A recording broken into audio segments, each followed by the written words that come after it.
அஸ்ஸலாமு அலைக்கும் வரஹ்மத்துல்லாஹி வபரகாத்துஹு. தினமும் ஒரு ஹதீஸ்.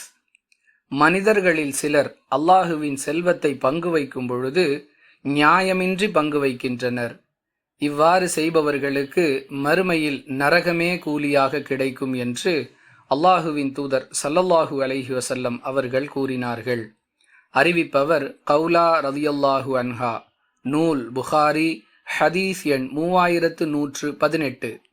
அன்பிற்குரிய அல்லாஹுவின் நல்லடியார்களே, எதையாவது சிலருக்கு மத்தியில் பங்கு வைக்கக்கூடிய பொறுப்பு நம்மிடம் ஒப்படைக்கப்பட்டால் நாம் அந்த பங்கீட்டின் பொழுது நியாயமானவர்களாக நடந்து கொள்ள வேண்டும். அதன் மூலமே அல்லாஹுவிடம் நன்மையை பெற முடியும்.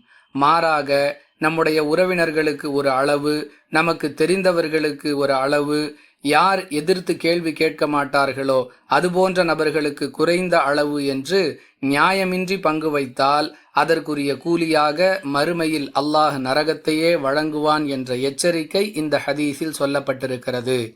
ஒருவேளை நம்மால் நியாயமாக பங்கிட முடியாது என்ற சூழ்நிலை இருக்குமேயானால் அதுபோன்ற பொறுப்புகளை ஏற்பதை விட்டும் நம்மை தற்காத்து கொள்ள வேண்டுமே தவிர அநீதம் செய்யக்கூடியவர்களாக ஆகிவிடக் கூடாது என்பதை கவனத்தில் கொள்ள வேண்டும். வாஹிரு தாவானா அனில் ஹம்துலில்லாஹி ரப்பில் ஆலமீன்.